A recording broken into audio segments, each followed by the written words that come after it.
खबर सामने आ रही है। चंद्रभूषण सिंह बुंदेला कांग्रेस में शामिल हो गए हैं। गुड्डू राजा बुंदेला ने कांग्रेस का दामन थाम लिया है। ललितपुर के बुंदेला परिवार से हैं गुड्डू राजा, जो कि अब कांग्रेस में शामिल हो गए हैं। बीएसपी छोड़ कांग्रेस में शामिल हुए हैं गुड्डू राजा। बीजेपी नेता भंवर सिंह शेखावत भी कांग्रेस में शामिल हो गए हैं। कोलारस बीजेपी विधायक वीरेंद्र रघुवंशी ने भी कांग्रेस की सदस्यता ले ली है।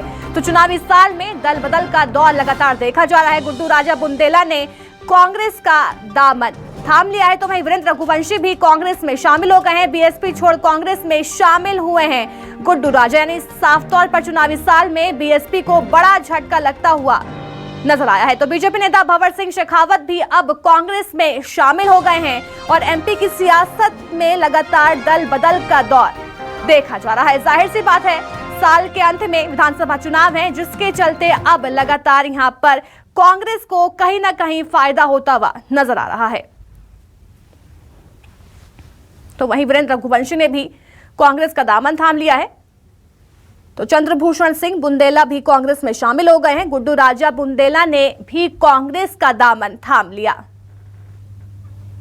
बुंदेला यानी गुड्डू बुंदेला भोपाल पूरे लाव लश्कर के साथ पहुंचे थे। उनके काफिले में सैकड़ों गाड़ियां शामिल रहीं। काफिले का वीडियो भी सामने आ चुका है, जो कि इस समय टीवी स्क्रीन पर हम आपको लगातार दिखा रहे हैं। कितने लाव लश्कर के साथ वो कांग्रेस में शिरकत करने के लिए पहुंचे। दो तस्वीर, पहली तस्वीर गुड्डू राजा के काफिले की है, जो कि कांग्रेस में होने के लिए शामिल होने के लिए पहुंचे थे। दूसरी तस्वीर जो है वहां पर उन्होंने सदस्यता ली, तब की तस्वीर आपको लगातार दिखा रहे हैं।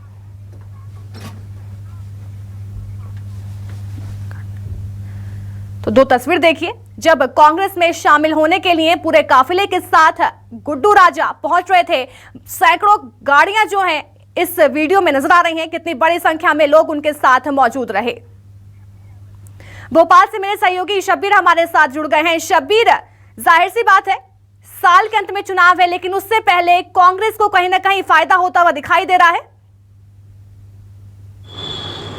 बिल्कुल अलीशा, बात की जाए तो आज बड़ा दल बदल देखने को मिला है और अभी तक के जितने भी, चाहे कांग्रेस से बीजेपी में गए हो या फिर बीजेपी में से कांग्रेस में आए हो, उन नेताओं की बात करें तो सबसे बड़ा दल बदल आज कह सकते हैं। उसकी वजह यह है कि एक मौजूदा विधायक कांग्रेस में शामिल हुए हैं, एक पूर्व विधायक शामिल हुए हैं, एक इसके साथ साथ पूर्व विधायक की बेटी शामिल हुई है और 2 बार के पूर्व सांसद हैं यूपी के झांसी से, उनके बेटे भी शामिल हुआ है। वो तो बड़ा लाव लश्कर लेकर, करीब बताया जा रहा है 400 से 500 गाड़ियों का लाव लश्कर लेकर भोपाल पहुंचे और उनका जो लाव लश्कर है और जो उनका काफिला था गाड़ियों का, वो काफ़ी चर्चा का केंद्र कांग्रेस के अंदर और ये कह सकते हैं कि बीजेपी के अंदर इस वक्त बना हुआ है। करीब 9 नेताओं ने पार्टी ज्वाइन करी। आपको बताया, भंवर सिंह शेखावत बदनावर से विधायक रहे हैं बीजेपी के 2013 में और 2018 की बात करें तो इनको बड़ी हार मिली थी। लेकिन उसके बाद बात की जाए तो वहाँ के राजवर्धन सिंह दत्तीगांव जो कांग्रेस के उम्मीदवार थे, उन्होंने दल बदल किया था। वो कांग्रेस से बीजेपी में चले गए थे और उसके बाद से ही भंवर सिंह शेखावत पार्टी से नाराज चल रहे थे। अब उन्होंने पार्टी ज्वाइन करी और बताया जा रहा है, जो हमारे सूत्र हैं, कि बदनावर से ये वहाँ से चुनाव लड़ सकते हैं। इसके अलावा शिवपुरी के कोलारस से वीरेंद्र रघुवंशी बीजेपी के टिकट पर 2018 में चुनाव जीते थे, वो कांग्रेस में शामिल हो गए हैं। इसके अलावा बात की जाए तो वीरेंद्र रघुवंशी, छेदीलाल पांडे, अरविंद धाकड़ शिवपुरी से, अंजू रघुवंशी, केशव यादव भिंड से, आशीष अग्रवाल भोपाल से।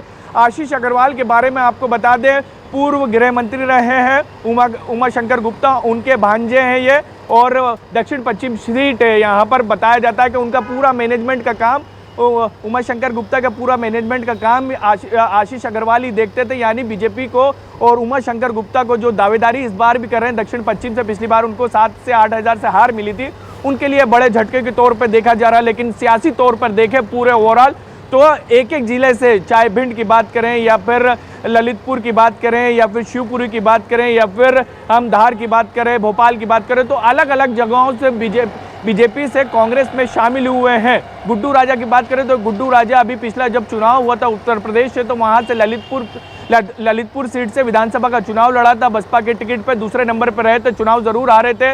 वो समाजवादी पार्टी में भी रहे हैं, बसपा में भी रहे, अब कांग्रेस में आए और खबर ये निकलकर सामने आई है कि वो सुर्खी से या फिर जो उत्तर प्रदेश से सटी हुई सीटें हैं जो बुंदेलखंड के इलाके में आती, वहां से चुनाव लड़ सकते हैं। लेकिन इन सबके बीच ये कह सकते हैं कि चुनाव से पहले बड़ा दल बदल देखने को मिल रहा है और वो कांग्रेस की तरफ सबसे ज्यादा देखने को मिल रहा है। इसको लेकर कल जब बीजेपी के अंदर बैठक भी हो रही थी तो दिल्ली के बड़े नेताओं ने ये मध्य प्रदेश के नेताओं से पूछा भी था, जो हमारे सूत्र बता रहे हैं कि आखिर ये इस तरीके से नेता छोड़ के क्यों जा रहे हैं और उनको रोका क्यों नहीं जा रहा। तो बीजेपी के अंदर भी इस चीज को लेकर मंथन किया जा रहा है, लेकिन कांग्रेस को बड़ी कामयाबी मिलती हुई नजर आ रही है चुनाव के ऐलान के पहले। अलीशा, बिल्कुल, बहुत बहुत शुक्रिया